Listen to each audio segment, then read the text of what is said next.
دنش الافران. هنعمل الدنش بطريقه حلوه، بطريقه بسيطه.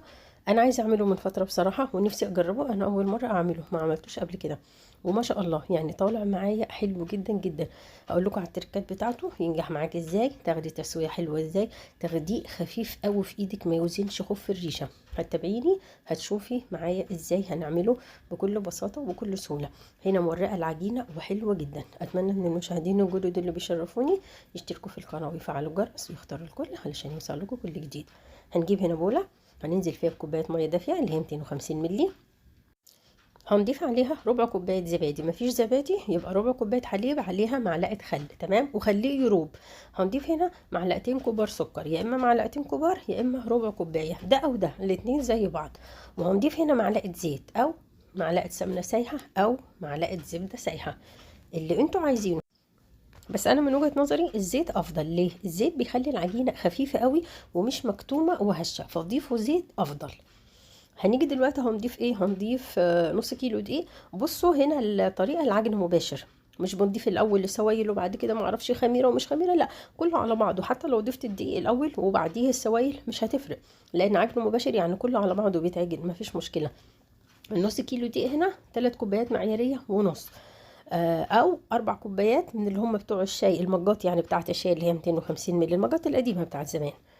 هنضيف هنا كمان معلقه كبيره خميره اللي هي 10 جرام، وهنضيف نص معلقه صغيره كربوناتو اللي هي بيكربونات الصوديوم، وهنضيف رشه ملح يعني ما يعادل 8 معلقه، ربع معلقه مش اكتر من كده. انا عموما ما بضيفش الملح كتير، يعني هي رشه في حدود 8 معلقه، يعني انا باخدها بالبركه بصراحه رشه الملح دي وبنزل بيها فوق الدقيق. هنعجن وبعدين هرجع لكم. هناخد عجينه طريه ما تلزقش في ايدينا يا جماعه. شايفين انتوا القوام بتاع العجينه اهي، عجينه طريه بس مش بتلزق في الايد. هناخدها هنلمها في بعضها وهنحطها في بوله ونسيبها تختمر. العجينه هنا ناعمه قوي وطريه حلوه مش بتلزق، تمام.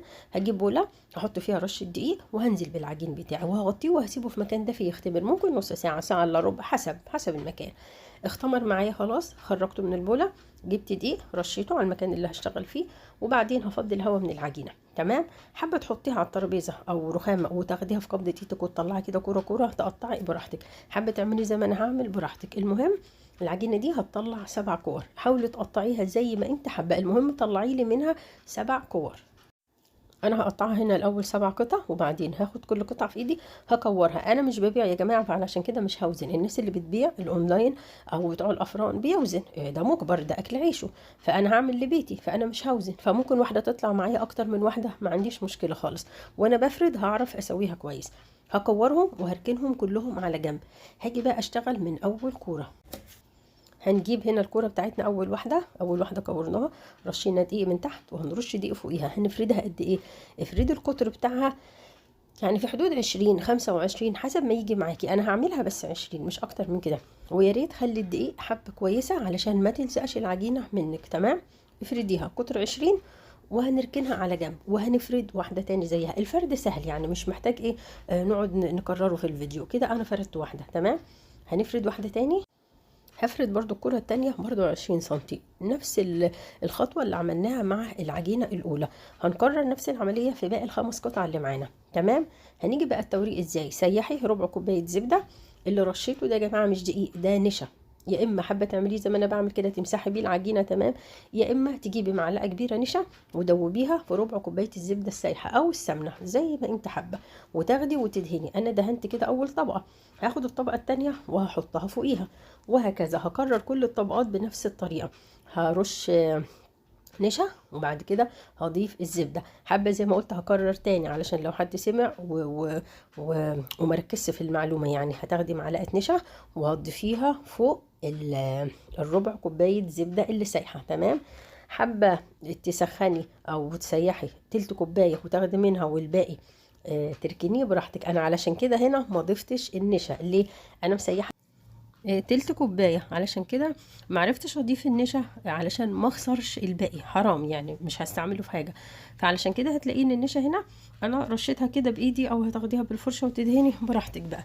لكن عشان كده بقول لكم المعلقه بتاعه النشا ضيفيها على ربع كوبايه الزبده السايحه ودهني بيها كده الطبقات، تمام.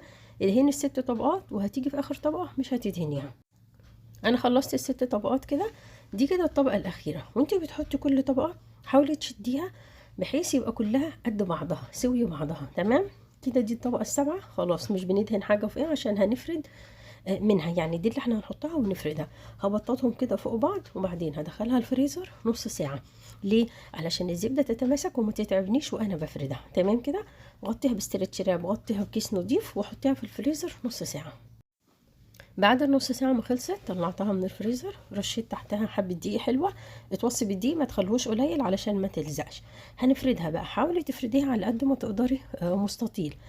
انا هحاول افردها مستطيل على قد ما اقدر، بس انا الترابيزه اللي بفرد عليها دي فيها حواف من بره عاليه، هتعاكس معايا شويه، بس هفردها برضو وهجيبها مستطيل. كده انا خلاص قربت اخليها مستطيل. هوسع بالنشابه الصغيره علشان يتفرد معايا مستطيل بكل سهوله. بعد ما يتفرد مستطيل هوريكم بقى ازاي هنقطعها. بصوا انا كده فردت مستطيل وخلصت. هقطع 3 شرايط رفيعين كده، بحيث الشرايط دي انا هعملها اللي هي الرول المدورة دي، الحلزون يعني. دي انا هعمل منها كام؟ هو انا هعمل 4، انا هنا قطعت 3 شرايط بس انا هعمل منها 4. بعد ما بنقطع كده هناخد كل قطعة من الشريط الطويل ده وهنلفه رول. وانتي بتلفي هنا حاولي ما تخليش واسع، يعني لفي على الضيق. تمام، بعد ما بتلفيها الحته الاخيره دي يا اما بتقفليها كده بصوابعك، يا اما بتحطيها من تحت القطعه كده من تحت. بس هكملهم كلهم، هعمل كم واحده حلزوني كده او رول من دول، وبعدين هنرجع نكمل باقي الاشكال. شكل الورده بصوا، هو انا عملتها بالنظر بس عملتها في حدود 6 سنتي. العرض بتاع المربع عملته في حدود 6 سنتي مش اكتر من كده. حابه تعملي اكتر اعملي 8، اعملي 10 براحتك. شوفي انت حابه الورديه دي تبقى قد ايه، كبيره صغيره. انا علشان في اطفال بتاكل فمش هينفع اعملها كبيره، انتوا لو ناس كبار يعني شباب اعملوها كبيره مفيش مشكله. وانتوا بتقطعوا اي زياده في العجين كده شيليها مفيش حاجه يعني. ركزي بقى في طريقه التشكيل. بصوا انا حطيت المربع هنا، هفتحه من الاربع زوايا فتحه، يعني 4 فتحات. على فكره بالسكينه احسن من العجله. العجله انا غلبتني بصراحه، عملت شرشره بتتني يعني بوزه وبوزه لا، او راس مثلث وراس لا. هفهمها لكم، انا هفهمها لكم كده. بصوا زي ما انا فهمتها، واحده واحده لا، واحده واحده لا. بس هي دي اسهل طريقه لاي حد ما يعرفش اي حاجه في المطبخ، دي اسلم طريقه. هوريكم واحده تاني دلوقتي بحيث اللي مش عارف، لان هي تشكيلها بصراحه مش سهل يعني. ادي بصوا، ادي بوزه، هنقول بوزه، ادي واحده وهنسيب واحده وهناخد التانيه، وهنسيب واحده وهناخد التانية. انا عن نفسي اتلخبطت لان انا اول مره اعمله بصراحه. نسيب واحده وناخد التانية. انا لما علمت نفسي وانا بعملها قلت في بالي نسيب واحده وناخد التانية. حتى بنتي وانا بوريها برضو بقول لها بصي يا ماما ناخد واحده نقفلها وواحده لا. واحده تانية اهي، عشان هو ده الشكل الصعب. بنفتح من الاربع اتجاهات او الاربع زوايا دول او الاربع مثلثات. تانينا واحده وسيبنا واحده، تانينا واحده وسيبنا واحده، شرح وهنتني التانية ونسيبها ونتني التانية ونسيبها. بس كده ابسط ما يكون. وتدوسي على الحته اللي في النص تضغطي فيها كده كويس. تمام، هنجيب سجان بقى خلاص وندهن اسطات زيت ونحط فيه القطعه بتاعه الورد بتاعنا. لو حابه تعملي كرواسون بتفتحيها فتحه صغيره من فوق وبعدين بتلفيها، بتيجي للبوز الاخير وشديه والزقيه بايدك وبعدين اقفليها كده. بس خلاص هنحطهم في السجان، هنسيبهم يختمروا نص ساعه ممكن، وبعدين هندهنهم. خليط الدهن اللي انا بعمله ايه؟ معلقتين حليب، الناس اللي جديده عندنا معلقتين حليب، وبحط معاهم ربع معلقه نسكافيه ومعلقه سكر. المره دي كمان ضفت معلقه زبده من الزبده اللي انا كنت مسيحاها دي. ليه؟ هتديكي لون حلو قوي في التسويه. فضيفوا معلقه زبده سايحه هتفرق جدا يا جماعه. اللي حابب يدهن بالبيض انا ماليش دعوه، انا ما اقولش لحد يدهن بيض لان انا ما بحبش البيض، هتقرفوا منه. والله العظيم اللي بيدهن بالبيض صدقوني جربوا مره الدهان اللي انا بعمله ده والله ما هتدهنوا بيض تاني. او ممكن تدهني عسل اسود وميه، معلقتين عسل اسود ومعلقه ميه او معلقتين ميه خففيه وادهني بيه، تاخدي احلى لون للوش بتاع المعجنات عموما. كده خلاص. الفرن على درجة حرارة 180، أنا سخنتها 10 دقايق. هدخلهم في الرف الوسطاني، هياخدوا معايا من 12 ل 15 دقيقة. أول ما يحمر من تحت شغليله الشواية تلاقيه أخد لون من فوق.